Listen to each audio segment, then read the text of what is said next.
This is Sway. Sway. Sway. Sway. In the morning. In the morning. In the morning. Shake your body. Wake your fuck ass up. That crust out you. It's Sway in the morning. Welcome to Atlanta where the players play. Broadcasting live from Atlanta on Shade 45. We are broadcasting from Mean Street Studios here in Atlanta, setting up for the BT Hip Hop Awards. You know what, Heather? DB has held down the musical selection today. Give it up for DB. People don't understand. DB, take your shirt off. DB is DB is a DJ as well as a writer, a comedy writer, production guy, and a comedian himself.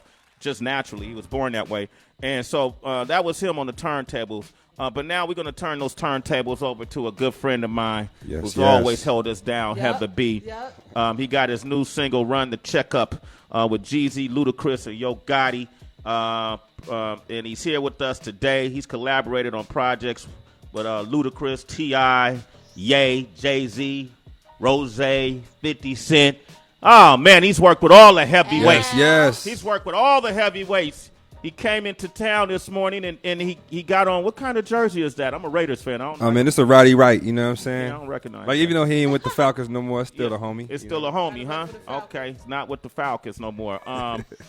Yo, DJ Infamous is here, ladies and gentlemen. Talk to me. All right. What up? What up?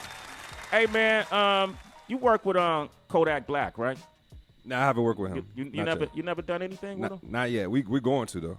Okay. It's in the works. I got to wait till, he get out of situations. Okay, all right. Okay. You feel like we're in some cryptic thing right now? Stuff and people don't know you know, and he's like, okay, situation, all right. Things are happening. Things are happening. Let's talk about this Run the Checkup. Yeah. This is a big song for you. Yeah, this is probably my biggest record to date. You know what I'm saying? I've had Itchin' with Future.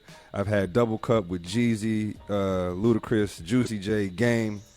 I've had records with 2 Chainz and Jeezy called The Kimbe, man. This is probably my biggest record to date, man. You know, this is the family. Like I ain't been out in like 2 years since my last release on E1. Yeah. So, when I came out this time, I wanted the homies, Jeezy's family.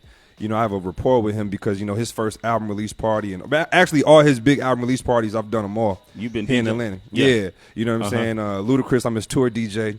So I got to have home team on it, you know what I'm saying? And Yo Gotti, he's been a personal friend of mine from the beginning. I've followed Gotti's career like back when he was underground. You know right? what I'm saying? Yeah. So, this record, I had to come out strong, powerful, let everybody know I'm back, make sure the clubs is banging, make sure it's good for the radio, and I'm here, Sway. You're here, Infamous. Yeah. You're doing it, man. Run the Checkup. We're going to play that in a minute, man. Most definitely. It's crazy, too. We're in Atlanta, and you mentioned one of the pillars in Atlanta, and Jeezy, who talk about Jeezy's impact and his influence. Because I remember when the first time I ever heard Jeezy, I tell this story often, I was in Houston. Yeah. Right. And then I was hanging out with somebody you may have heard of, Bun B.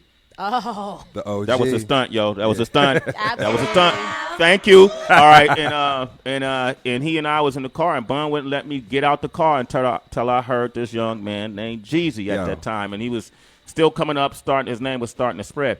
Right. Talk about his influence, though. We talk about a lot Future and how a lot of folks initially didn't get it around outside of the South, and then now everybody sounds like him. Everybody sounds like him, right? Yeah. I mean, with Jeezy's a legend here. You know what I'm saying? What makes it crazy about our relationship and his movement here is when I got here to Atlanta in 2005, I was my rookie year here, he was the hottest rapper without a record on the radio. So all his records was like banging in the clubs. Radio just wasn't playing it. So I get him like, yo, why are we not playing this? Like, it's the hottest record in the clubs. Like, what songs are you talking about in particular? Bottom of the Map, I'm the Realest. We get money over here. Like, the hottest record's out, and radio wasn't touching it. And he was already the hottest guy already. Yeah. You know what I'm saying? That's kind of crazy. So, Jeezy, his music here is like tells a story about what goes on in the streets, what goes on in the trap. And everybody can relate to it. Even as he grows, the more and more music Jeezy puts out, everybody can relate to it. And here in Atlanta, he's just a legend, man. And like he puts it down every time. I ain't gonna lie.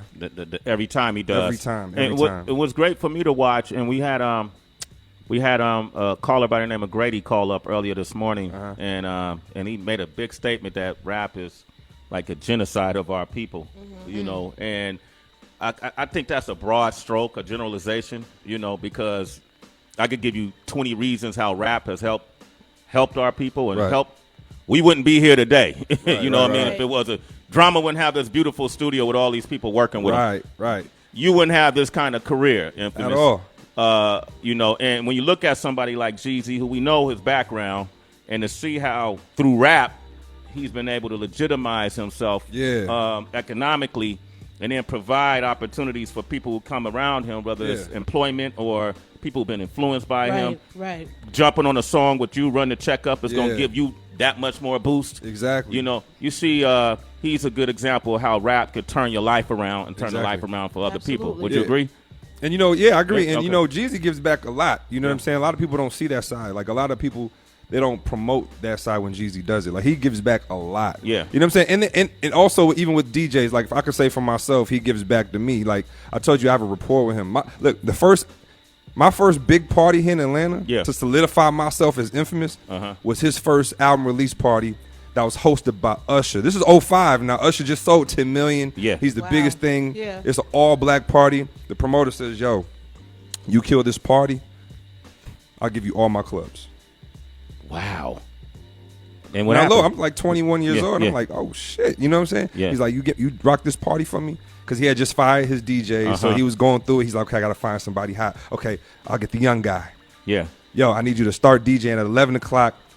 You got BMF all through there, got Usher, it's who's who in there. It's an all-black party. I killed that party. You shut it down? Because if I didn't, I wouldn't have got this is the biggest promoter in Atlanta, probably Southeast. What was his name? AG Entertainment. Okay. He said, yo, you rock this party for me, I will give you every club I got, which is like 4 clubs, and each club had 2 nights. Yeah. Some had 1. You know what I'm saying? Wow. So I'm like, okay, yo, Inf, body this. Yeah. And I bodied it. You bodied it? Bodied it. At the end of the night, Jeezy's former manager at the time was like, yo, whoever this little tall, skinny kid was DJing, you need him. You got to hire him. There it is. And that's how the Infamous been running the clubs here for the last 12 years. That's how it's been. Shit, I didn't know that, man. I feel like I got chills off that right there. Give that man a round of applause, man. Because you got to think, nobody knew me like that. I just got on V103, just got on Greg Street, and I was in the clubs, but I was hungry. Yeah. And so when he was like, either rock the party or you're going to be back riding. You know what I'm saying? And this is like a top level here. You get to him, you done made it as far as the club scene. So I had every album release party, every Hove, Puff, Ye, you name it, I had it. And touched it. And that's what leads up to these records right now. DJ Infamous, man. There you go, right there, man. That's a TV show, man. Let's get into this record. It's called Run the Checkup. Jermaine Dupri is going to join us in a little bit. Broadcasting live from Atlanta. Sway in the morning, Shade 405, DJ Infamous. You know I'm lit. She say, yo, your neck sick. Look like it need a jig. I think there's one thing about I'm trying to run the check. I say my neck ain't killing, wrist ain't killing. Hop up out this motherfucker smelling like some millions. Right hand cross your arm, other hand to the ceiling. Say, bitch, I was born broke, just know I'm dying with these millions. Wrist ain't proper, keep that chopper. Open tape surgery with them. It's Sway in the morning, only on Shade 45.